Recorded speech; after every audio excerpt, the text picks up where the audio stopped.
जीवन में कभी देखा है, समय बहुत लोगों के पास है, शरीर भी बहुत लोगों के पास है, शब्द भी बहुत लोगों के पास है, संपत्ति भी बहुत लोगों के पास है, मगर समझ बहुत कम लोगों के पास है। Good understanding, right understanding.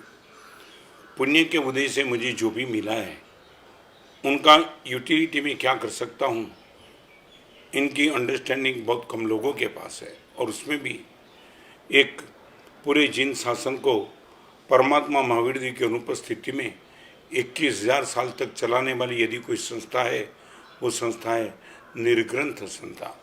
साधु और साध्वी जी भगवान का एक अद्भुत जीवन, चलते फिरते वो तीर्थ है। ऐसी तीर्थ की भक्ति करने का जब मौका मिलता है तब हमें लगता है कि हमारी संपत्ति सार्थक हो गई।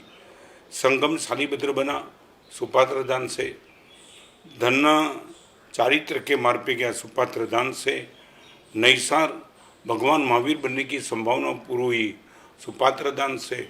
माने सुपात्र दान का महिमा जैन शासन में जो भी है उनको समझाना कोई जरूर नहीं है।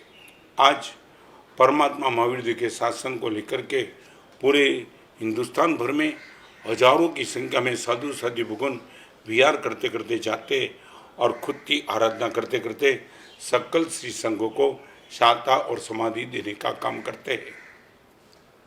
ऐसे ही साधु और साध्वी भगवान की शांता और समाधि में निमित्त बनने का जब मौका सामने से मिलता है तब अंडरस्टैंडिंग जिनको क्लियर है इस मौके का जितना हो सका उतना लाभ उठाएंगे। विहार के क्षेत्र में आज भी समय बहुत बदल गया, समाज बहुत बदल गया, पॉलिसी मैटर बहुत चेंज हो गई, मगर भगवान के साधु के पास जो एक प्रिंसिपल मैटर है, एक गांव से विहार करके दूसरे गांव जाना, एक आर्थिक संपन्नता अलग हो गई, व्यवस्था बदल गई।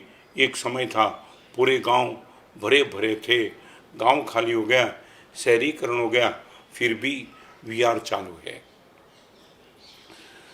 चालू विहार के क्षेत्र में विहार धाम घर खत्म होने के हिसाब से मुनि भगवान की सील की सुरक्षा, साता और समाधि, इनके लिए कहीं अलग अलग जगह पे उदार दिल श्रावकों ने विहार धाम भी खोले हैं। और मेडिकल की व्यवस्था के लिए भी सबसे रिक्वायरमेंट रहती है। शरीर है, रोग का घर है, कितना भी नियंत्रण निग्रह भी सब कुछ रखने के बाद अशांता वेदनी का उदय हो तब शरीर रोगग्रस्त होता है, उसमें दवाई भी लगती है, मेडिकल की व्यवस्था, सर्जरी की व्यवस्था और सुपुत्र दान और सुपात्र दान। गृहस्थ के लिए दो टॉप क्षेत्र है, घर में आए मुनि भगवान को सुपात्र दान और अपने और बेटे और बेटी को चारित्र के मार्ग पर भेज करके सुपुत्र दान। जिन जिन माता पिता ने अपने लाडले और लाडली को प्रभु शासन के मार्ग पे भेजा है उसने खुद के जीवन को सोचा नहीं है। मेरा एकलौता बेटा चारित्र के मार्ग पे जाएगा, आने वाले दिनों में मेरी आर्थिक संपन्नता यदि कमजोर हो गई मुझे कौन संभालेगा, वो उन लोगों ने सोचा नहीं है। बस एक ही सोचा, भगवान के शासन का एक अच्छा आराधक और प्रभावक बिना मुनि हो तो मैं इनका बलिदान देने के लिए तैयार हूँ। ऐसी सोच को लेकर के माता पिता ने अपने बेटे और बेटी को संयम के मार्ग पे प्रस्थान किया है। ऐसे न मालूम कितने माता पिता आज छोटे छोटे गांव में भी है जिनकी आर्थिक संपन्नता का क्वेश्चन मार्क खड़ा है। मैं ये चाहता हूँ साधु साध्वी भगवान की शांता समाधि के लिए मेडिकल की व्यवस्था, ठहरने के लिए विहार धाम की व्यवस्था और आपके ही माता पिता उनकी श्रेष्ठ कोटि की साधर्मिक भक्ति के लिए यदि उनको सिर्फ आर्थिक सहयोग मिल जाए तो उनका जीवन प्रसन्नता चलता रहे।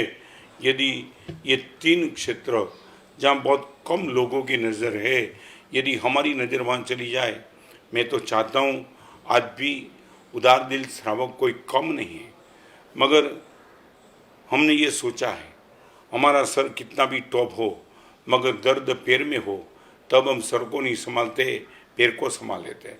दैट मीन्स औचित्य का पालन ये कहता है जिस क्षेत्र को ज़्यादा रिक्वायरमेंट की जरूरत है उसी क्षेत्र को संभालना वो प्रभु शासन की उत्तम व्यवस्था है।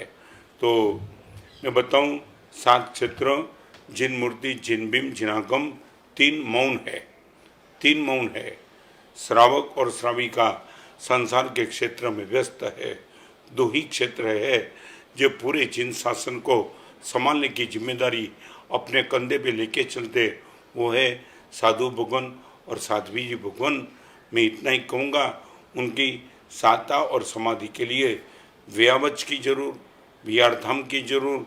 साधु साध्वी भगवान के माता पिता को आर्थिक क्षेत्र में यदि वो कमजोर हो तो उनको सपोर्ट करने की जरूरत है।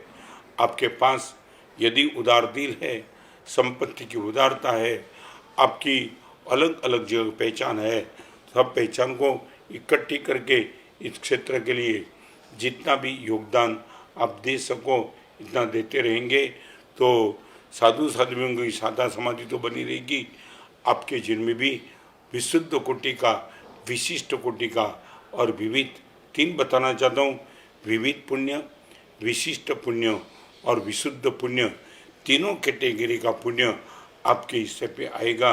तो मैं इतना ही कहूँगा, उदार दिल से इन तीनों क्षेत्र में लाभ ले करके आपकी संपत्ति का सदुपयोग करो। यही मेरी ओर से मंगल कामना और शुभ कामना।